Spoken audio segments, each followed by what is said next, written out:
It was Les's 60th birthday at the village hall, Waverton. I was invited along with Alistair Duncan, the ex-Defenders guitarist. Tony Smith chatted to Les, but I suddenly caught sight of the great Snigger Brown, seen here wearing the yellow shirt. I later met up with Angela Turner, who'd taken over from me on keyboards. During the formalities, it became obvious someone was missing. Also, Derek Tolson wasn't there. His son Alan had been badly injured in off-road motorbike racing, and both heels had been smashed in the accident. Les, Angela and Jeff Bettesworth decided they'd still entertain everyone and soon got things underway.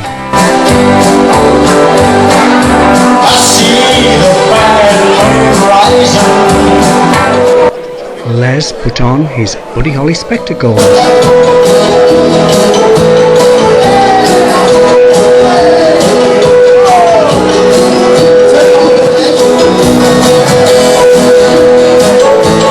Les still trying to prove he can play the guitar.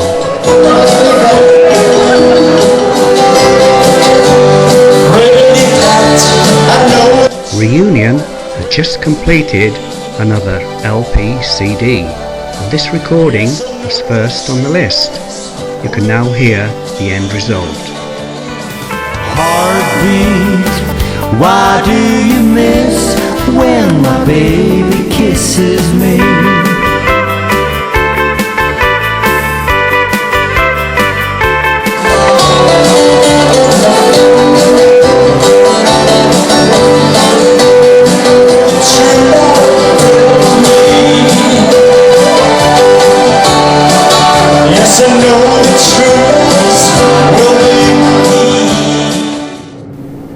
Late at night, after the party, I headed home through the Scottish borders, hoping that Alan Tolson's injuries would heal up quickly. The reunion band went from strength to strength, and Les Holden's reputation as a great singer stretched far and wide. My old friend Alistair Duncan had received a present from his two sons, a website named fenderstrat.co.uk, and this famous guitar name was highly prized.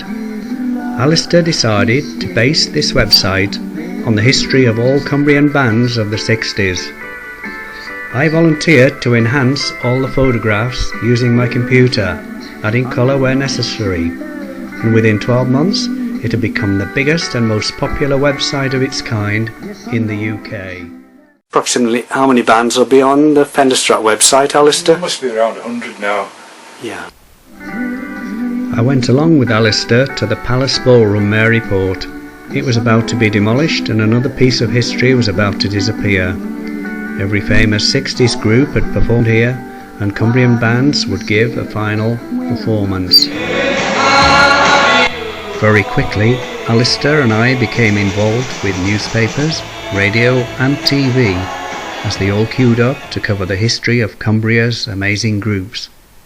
The reunion band quickly came to the attention of the BBC DJ Tony James, as Alistair went on air a number of times.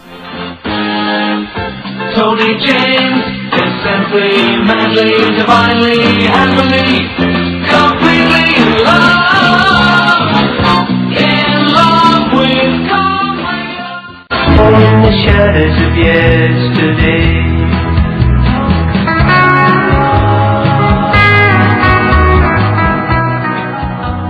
BBC Radio Cumbria's Tony James show. Yeah, and Tony James, he also played a clip of Les Holden's. He was doing like an Elvis number. Is it because I'm so in love with a girl of my best friend? BBC Radio. So that's a common membership card. Yep. When did you get hold of that? 1964. Alistair had worked in Liverpool alongside one of the famous quarrymen who later became the Beatles. Who was the name of the lad who used to be in the early in the Quarrymen? Eric Griffith. So Eric Griffiths is the one on the left. Yeah. And a young John Lennon is the lad pictured in the centre. We were asked to help with a Granada TV production of The Way We Were. I went along to the Border TV studios and listed some of the people who should be interviewed. In the early 60s, pop music took the world by storm. We turn the clock back to the heady days of Beatlemania. Jimmy Henshaw was one of the young stars of the Carlisle music scene. For some time, Alistair and I had been good friends with Jimmy. He and his group, the VIPs, rejected Jimi Hendrix's attempts to join the band. Chas Chandler of the Animals tried in vain to change Jimmy Henshaw's mind. So at the end of the night, Chas says to me and the drummer, he says, listen, he says, Jimmy, he says, if you get rid of your singer, Mike Harrison, he says, you can be Jimmy's backing group. He says, no, what are you talking about? We were 5 lads from Carlisle. There was no way we'd have contemplated that.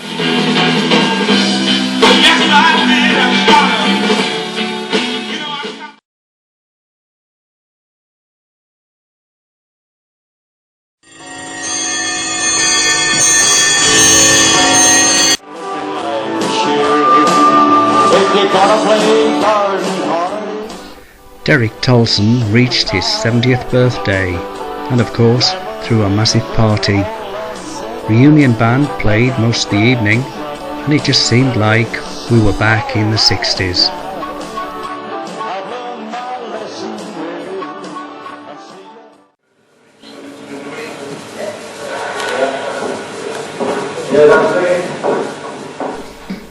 Les Holden, together with 3 of the original Firebirds, had a look down memory lane.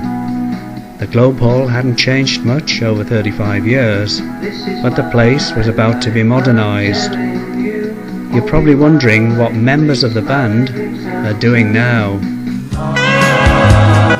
Yeah, unfortunately Bob did carry on after that, playing just in the pubs, and he was a lovely, he was quite a good classical guitar player. He used to play a great cardigan on the harp, and they used to do all kinds of little functions. He never did get back into playing bands, but he kept up his guitar work. Unfortunately, about 4 years ago, he actually had a stroke, which was absolutely cruel. It rendered Bob can't play his guitar anymore because the stroke goes down one side, and he can't speak. He can't speak properly. So, but he can still shout and laugh, and which is wonderful, Bob. Really, you know, it just shows there's something there in the old heart.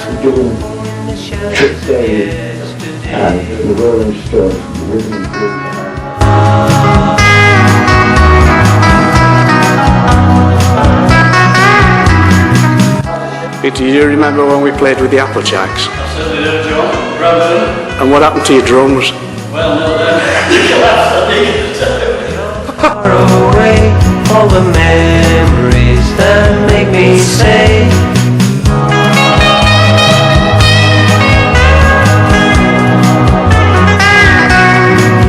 you have just. So Billy, now you're retired from restaurant business. Retired totally, yeah.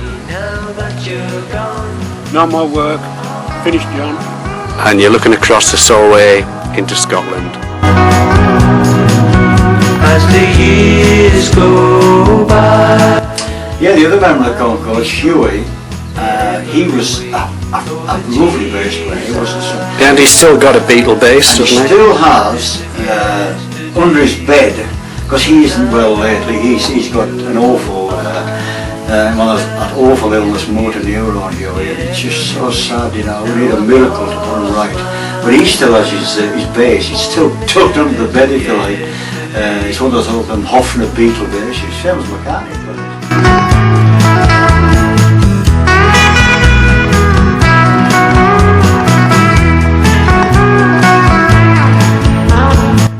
We're better than the Beatles, actually. As the years go by, I will be yours in every way. Though the tears I cry were for the shadows of yesterday. 'Cause I know you'll find that I'm thinking of you in every way. Now I've lost my mind, oh, in the shadows of yesterday. Shadows of yesterday.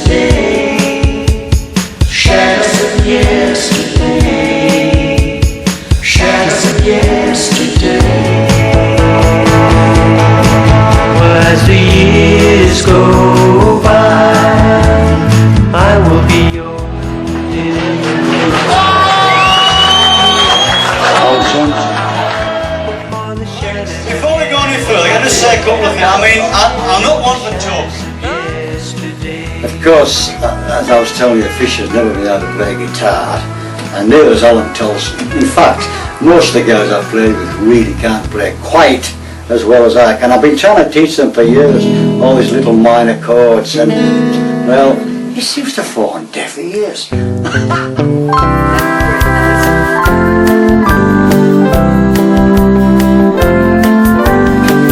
There'll never be anyone else but you for me. Just never ever be, just couldn't be anyone else but you. I could take my pick of all girls I've ever known, then I'd come and pick you and be my very own. There'll never be anyone else but you for me. Just never ever be, just couldn't be anyone else but you. That track is one of my favourites. It has Les Holden sounding his best. And fortunately he wasn't playing guitar on that particular track, which comes from Reunion's second LP. We look back at video footage of Les Holden's 50th birthday in 1991. Jean Latimer and her husband Terry were guests. Way back in 1964, Jean had done some singing spots with the FIREBIRDS and had used her high quality voice to good effect. Her husband and our great friend Terry Forrester died just a few years after that video was taken, and he's sadly missed by us all.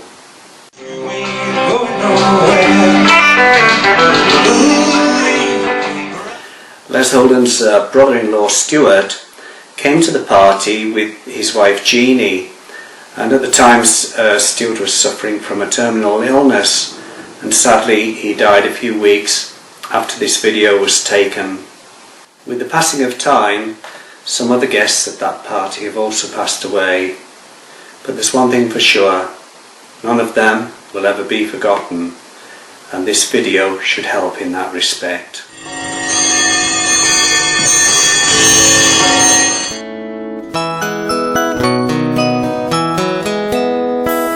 Listen to the rhythm of the falling rain, telling me just what a fool I've been. Wished that it would go and let me cry in vain, let me be alone again. The only girl I care about has gone away, looking for a brand new start. Whilst Les Holden didn't turn professional, one of his childhood school friends, Alf Ridley, also of Australia, did. Yeah, Alf Ridley always comes into the equation. Alf lived around St Mungo's Park, which is Australia. And of course in those days there was no inclination that he would be musically inclined. Alf Ridley joined Carlisle's VIPs just as Dave McComiskey left to join up with Eric Clapton. And we said at lunchtime at school, we should shoot out of the back of the school, round park as we called it, St Mungo's Park, and we should put records on his radiogram.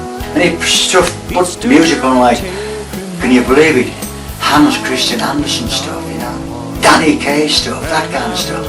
Here is Alf, lined up with supergroup Humble Pie, alongside Steve Marriott and the legendary Peter Frampton. It was music, whatever it was music, nothing to do with that pertaining to rock music, it was music, and that's great. Then time, well, we didn't know watches on, but with time, back to school, you know. So me and Alf used to knock about together in the town, but only like 11 and 12 years old. Another of our friends, the VIP singer Mike Harrison, he joined up with Spooky Tooth and is still making appearances at all the top music festivals. Think you want someone to talk to, way down south, I don't need to leave so soon. I've been trying all night long to talk to you. Sun is nearly on the rise, and nobody knows how fearless I've become.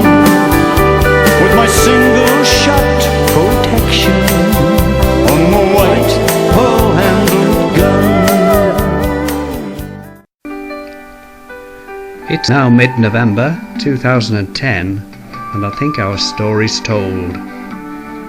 From 1964, with the Firebirds, we've been on a long journey. I think of those days as I climb Edinburgh's Arthur's Seat. The reunion band already have bookings for 2011, so why not go and cheer them on? Les Holden might even be playing the guitar. Yes. This is the part Alan Tolson could never play, and I'm trying to show her to play. Let me tell you, baby, it's called rock and roll. Yeah, well, Fisher and Tolson, of course, I taught them everything they know. I don't know. They still don't know anything. A bit of news today. A fellow knocked on the door. He said, "Good morning, Mrs. Smith. I'm from Little Woods."